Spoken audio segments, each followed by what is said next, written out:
Hello students, एडुबिला point channel में आपका स्वागत है। आज हम करेंगे क्लास 9th की वर्कशीट नंबर 71। ये वर्कशीट क्लास 9th के सामाजिक विज्ञान की है और इस वर्कशीट में हम लोग पाठ 3 नाथसीवाद और हिटलर का उदय की पुनरावृत्ति करेंगे। तो चलिए, आज की वर्कशीट काफ़ी आसान भी है क्योंकि आज की वर्कशीट में कुछ अनुच्छेद दिए गए हैं, 2 अनुच्छेद दिए गए हैं यहाँ पर, और दोनों अनुच्छेदों को पढ़कर इनके आसान से सवाल के जवाब देने हैं। सवाल भी काफ़ी छोटे छोटे और 1 नंबर वाले हैं।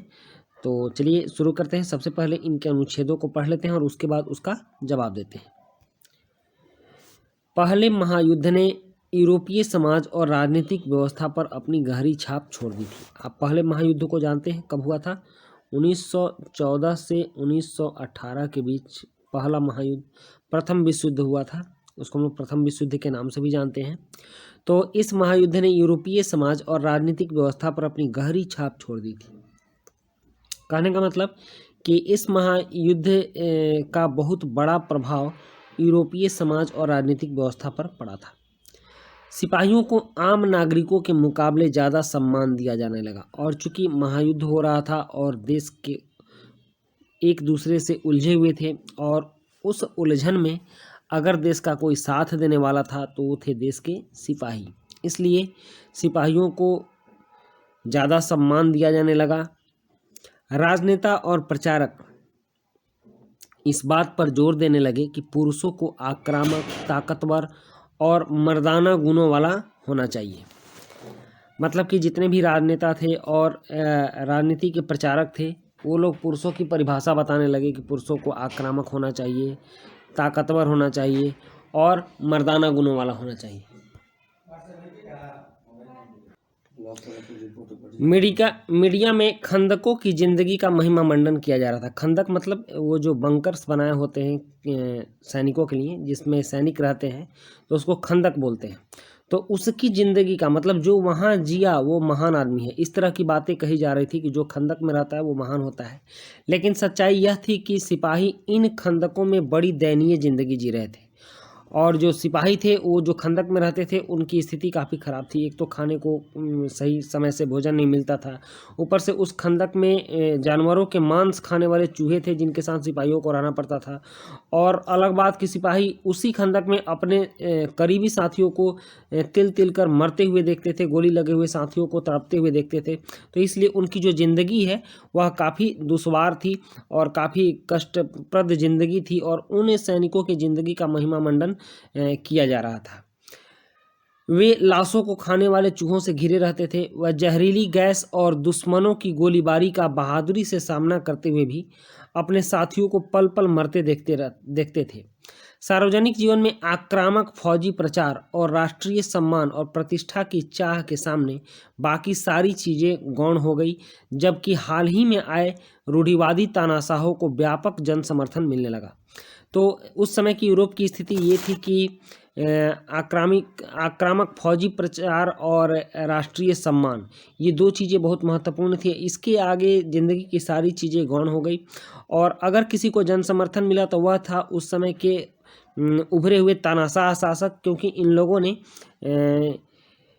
अपने देश को सुपर बनाने का वायदा किया, लोगों से अपने देश को एक बहुत बड़ा शक्ति बनाने का वादा किया था। तो इन लोगों से कुछ चाह देश के लोगों को बनी, और जिसकी वजह से इनको जन समर्थन मिलने लगा। उस वक्त लोकतंत्र एक नया और बहुत नाजुक विचार था जो दोनों महायुद्धों के बीच पूरे यूरोप में फैली अस्थिरता का सामना नहीं कर सकता था। तो ये थे आपके पहले अनुच्छेद, और इससे संबंधित कुछ प्रश्न हैं। इन प्रश्नों को भी हम देख लेते हैं। सबसे पहले है कि निम्न प्रश्नों में से किन्हीं 4 के उत्तर दीजिए। यहाँ 5 प्रश्न है और 5 प्रश्न में से आपको 4 के उत्तर देने हैं। हालांकि हम लोग 5 प्रश्न करेंगे, आप परीक्षा में से किसी एक प्रश्न को स्किप कर सकते हैं, छोड़ सकते हैं। तो चलिए, पहला प्रश्न है, सही विकल्प का चयन कीजिए। यूरोपीय समाज और राजनीतिक व्यवस्था पर अपनी गहरी छाप किसने छोड़ दी थी? तो अभी हमने पढ़ा है कि यूरोपीय समाज और राजनीतिक व्यवस्था पर अपनी गहरी छाप प्रथम विश्व युद्ध ने छोड़ दी थी, इसलिए इसका उत्तर घ होगा। आप इस पर चिन्ह लगाएंगे। और प्रश्न 2 है, वाक्य को सही करके लिखिए। तो पहले महायुद्ध के दौरान यूरोप में आम नागरिकों को सिपाहियों के मुकाबले ज़्यादा सम्मान दिया जाने लगा। इसके शब्दों पर ध्यान दीजिए, यहाँ है आम नागरिकों को सिपाहियों के मुकाबले ज़्यादा सम्मान दिया जाने लगा, तो यह गलत है। यहाँ होगा कि पहले महायुद्ध के दौरान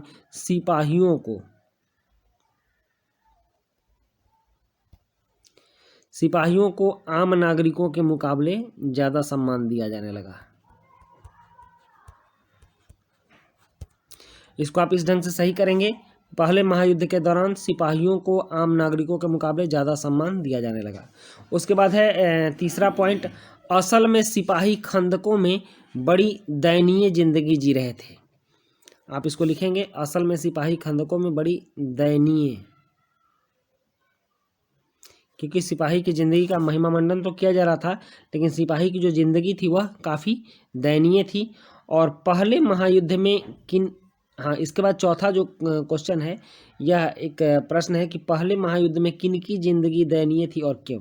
तो आप इसमें सीधे ये लाइन लिखेंगे कि पहले महायुद्ध में सिपाहियों की ज़िंदगी दयनीय थी, या अगर आप इसको वर्कशीट से देखते हैं तो आप इसको यहाँ से लीजिएगा कि पहले महायुद्ध में सिपाहियों की ज़िंदगी दयनीय थी, क्योंकि वे लाशों को खाने वाले चूहों से घिरे रहते थे। वे जहरीली गैस और दुश्मनों की गोलीबारी का बहादुरी से सामना करते हुए भी अपने साथियों को पल पल मरते देखते थे। तो यहाँ जो है ये क्वेश्चन नंबर आप लिख लीजिए, क्वेश्चन नंबर 4 है ये। तो क्वेश्चन नंबर 4 आप यहाँ पर लिख लीजिए, 4 यहाँ से होगा। सिपाही इन खंदकों में बड़ी दयनीय जिंदगी जी रहे थे। वे लाशों को खाने वाले चूहों के साथ घिरे रहते थे। वे जहरीली गैस और दुश्मनों की गोलीबारी का बहादुरी से सामना करते हुए भी अपने साथियों को पल पल मरते देखते थे। तो यहाँ से यहाँ तक आप लिख लीजिएगा। तो ये क्वेश्चन नंबर 4 का आंसर हो जाएगा। उसके बाद 5वां प्रश्न है, ये भी काफ़ी आसान है। रूढ़िवादी तानाशाहों को व्यापक जन समर्थन क्यों मिल रहा था। तो आप यहाँ लिखेंगे, रूढ़िवादी तानाशासकों को व्यापक जन समर्थन मिलने का कारण था, मिलने लगा क्योंकि ये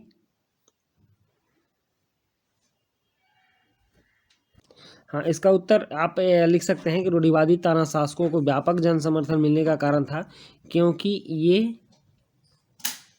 शक्तिशाली राष्ट्र की स्थापना के लिए, शक्तिशाली राष्ट्र की स्थापना का वादा अपने देश के नागरिकों से करते थे, वादा देश के नागरिकों से करते थे। सिंपल सा एक लाइन में है, नागरिकों से करते थे।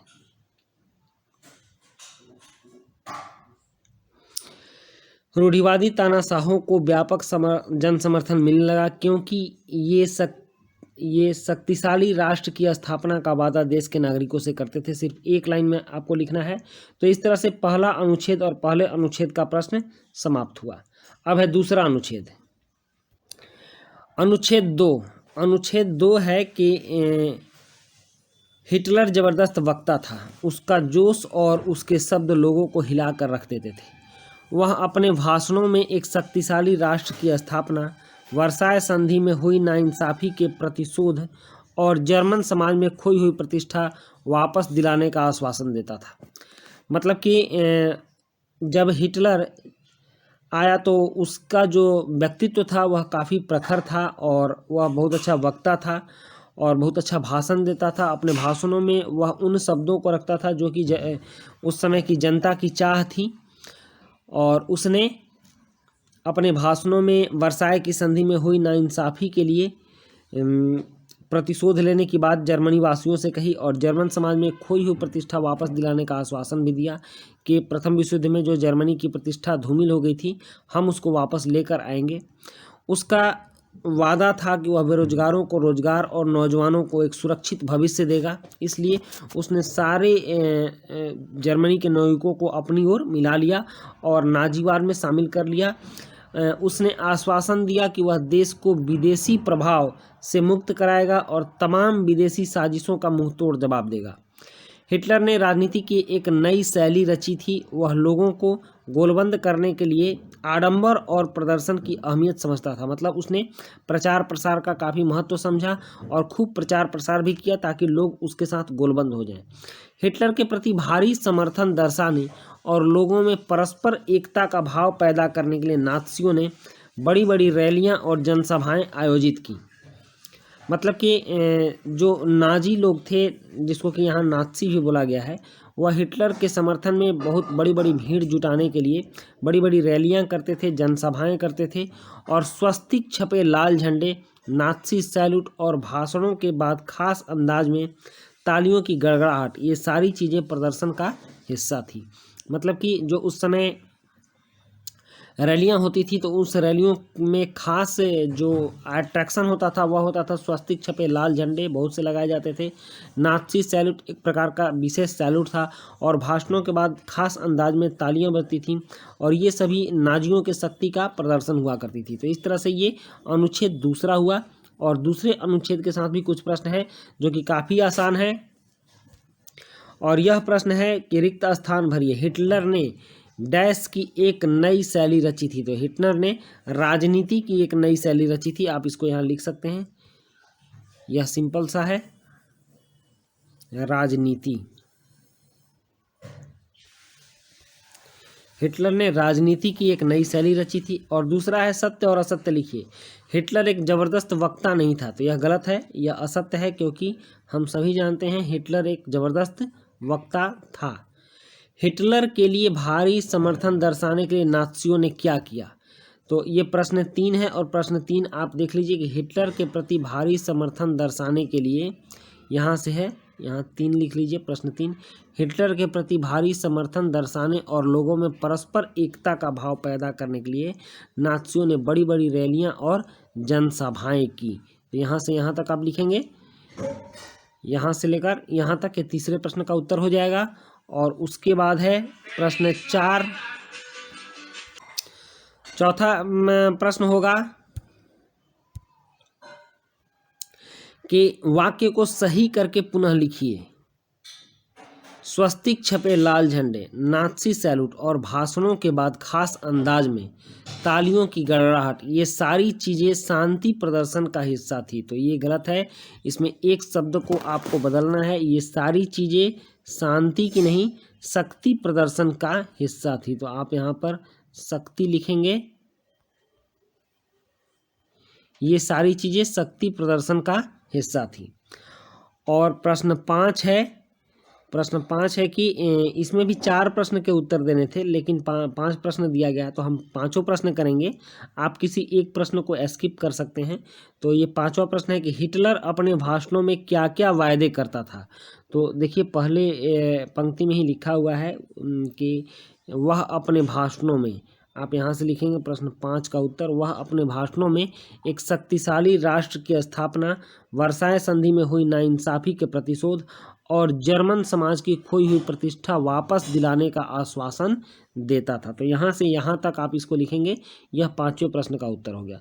तो इस तरह से हमने दोनों अनुच्छेद पढ़े और दोनों अनुच्छेद से संबंधित जो प्रश्न है उस प्रश्न को पूरा किया। और अंत में कोविड के संदर्भ में उचित व्यवहार संबंधी संदेश है कि कोविड-19 के विरुद्ध लड़ाई में सुरक्षित रहने के लिए मास्क अवश्य पहनें। तो बच्चों इस तरह से हमारी ये वर्कशीट कंप्लीट होती है। और अगर वीडियो अच्छी लगी हो तो आप लाइक, सब्सक्राइब, कमेंट जरूर कीजिएगा। मिलते हैं नेक्स्ट वीडियो में। Thank you.